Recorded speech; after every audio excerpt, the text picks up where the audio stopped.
All right. Here's a story that actually happened to me. Please excuse me if I told you the story before, but I'm telling it again. Okay, when I go to the Lubavitcher Rebbe, I go to the Rebbe. I try to go every year, and I try to go recently on Tishrei. I go, and when I go, I take the Lulov and Etrog, and I go to. Oh, I know. I'll tell you the story. Here we go. And I go to Manhattan. I just get on a train and I go in Manhattan. I stand on a corner and I ask people, "Are you Jewish? Would you like to do Torah?" Oh, so now it just opened up in my mind 5 stories. Okay, so I'll tell you one story.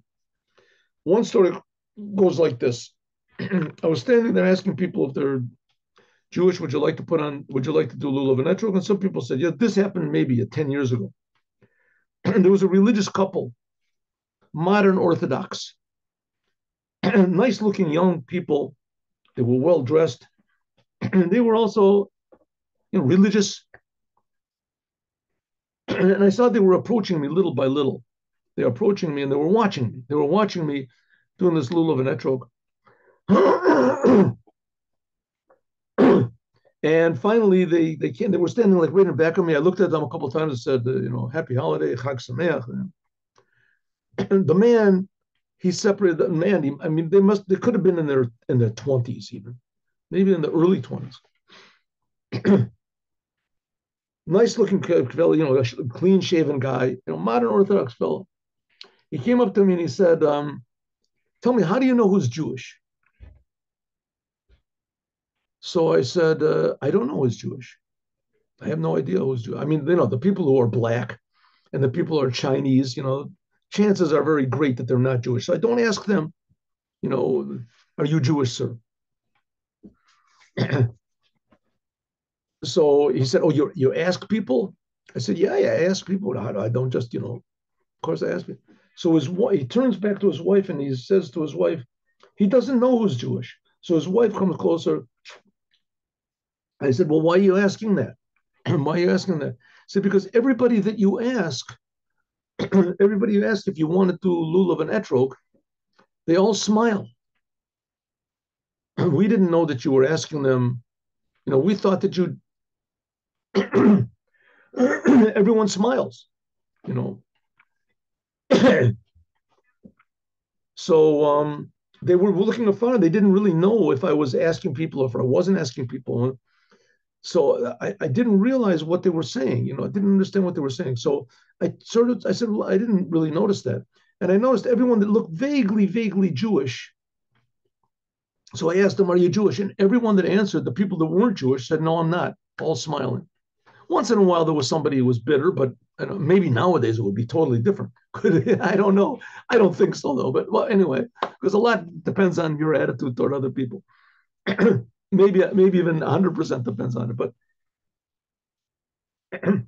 so they said, suddenly I realized that people enjoy being asked, first of all, if they're Jewish, and second of all, they enjoy being asked if they want to do a commandment or not. Jews enjoy being asked if they want to do a commandment. And the ones that said no, they don't want to do the commandment, they still said it with a smile. They don't want it with a smile. And that brings me to a second story. So if I did tell this story before, so I'll tell this second story. Maybe I didn't tell this. One of the times I went out and I stood in an arbitrary corner in Manhattan, and I asked people if they wanted to do lulav etrog. This was on the holiday of Sukkot. And again, only people that looked vaguely maybe Jewish, I said. I asked them. There was, by the way, one time, I'll tell you this story. Maybe I'll tell you 3 stories. You get 3 stories today. One time there were, I was in Manhattan. It was sort of raining, and I was standing under this. They were fixing up a building, so I was standing under these whatever the things that they build that they stand on. I can't remember the name of it. And so I was standing under. So I asked these people that came by. I said, "Are you Jewish?" They looked like maybe, there's Sephardic Jews. There's a lot of Jews that come from Arabic countries, Morocco, and so there was about six of them, and they said, "We're not Jewish. We're Arabs, and we're from Lebanon, and we don't like what your people are doing to our people." So I looked around, they looked like sort of like, they maybe meant business, and I looked around and I thought maybe there was a policeman around, something like that. I would walk over to him, and there was just like nobody around. No, Manhattan, no one's around. So I figured, okay, the worst thing to do is to be afraid. That's the worst thing. That invites disaster. So I wasn't afraid. I just stood up very firmly. And meanwhile, I was looking to see if one puts his hand in their pocket. So I figured, if so, maybe I'm going to have to, let them have it. I'll have to, because I'm not going to go down quietly in this thing. Not that I'm some sort of a, that I really know self-defense, but anyway, whatever it is. And so I looked at them, and I all of a sudden got this idea in my mind. And I said, they said, what are your people are doing to my people? So I said, well, Muhammad was a big warrior, and he killed a lot of people. When you do it, it's okay. And when we do it, it's not okay. Which is a pretty stupid argument, that I said, because they could say, yeah, that's right. It is because, Muhammad, he came from Allah or something like that. I don't know what they could say, but it was a pretty stupid argument. But I said it somehow or other with such certainty and such calmness, because I said to myself, the worst thing to do is to be afraid in any way. Like the Baal Shem Tov said, be afraid of only of God. Don't be afraid of anything else. So anyway, so they said, that's not so. Muhammad did not kill a lot of people. So I said, well, you people don't even know your own history. Go and read your own book, and you'll see what's the problem. And they said, oh, okay. And they left, which was a pretty amazing thing. This is all in Sukkot. And now I'll tell you the third story. The third story was I was standing on the corner asking people to put on to do Lulov and Etrog. And I asked one fellow, are you Jewish, sir? And his girlfriend that he was walking with, which in the end turned out to be his wife, she started laughing. Ah! So he turns back to her. So I figured, maybe they're Arabs or something. So he turned back to her. This also happened 10, 15 years ago, maybe even 15 years.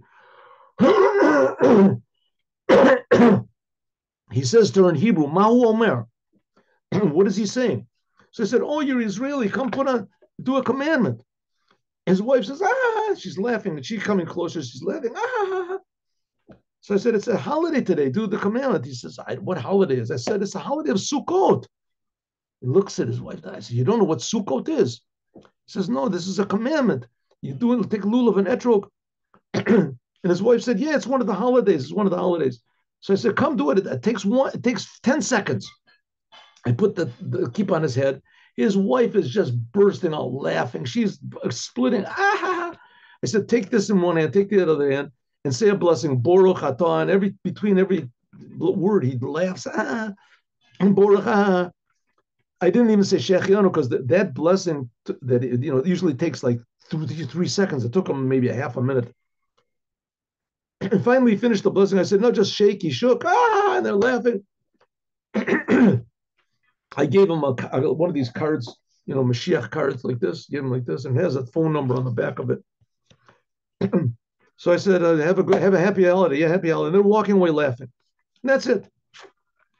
4 years afterwards, I was at a wedding in here in Kfar Chabad, and comes up to me some guy with a cellular phone, and he says, I want you to see something. So I figured he wants to sell me something. I look at him and I say, hello. I said, I just came here to dance at the wedding. I'm not, He says, no, come here. Why? Look at this. I said, listen, I don't have any money and I don't really want to watch. I just came to dance a little bit and, you come and you dance. So he said, no, look. So I said, I realized I'm not going to get rid of this guy. A religious guy with a beard, a little beard, young fellow. Look.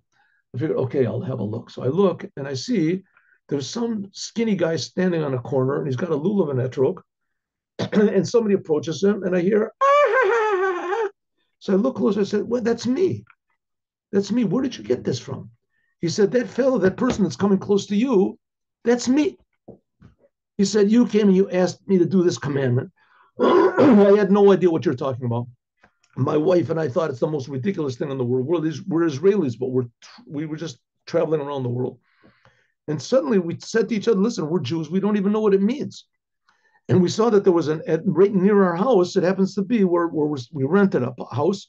Right near the house, there happens to be a Chabad house over there. So we went and we started talking. We got interested. We started observing. My wife started lighting candles. I started putting on tefillin. Now we have a child, two children, whatever it is. And he tells the story now to other people. People come to me now and they say, oh, do you know such and such a person? He said that you were the one that brought him to. So it shows that if you do something good, even a little bit, then a lot of good can come out of it. Incomparable. Have a good Shabbos with Mashiach now.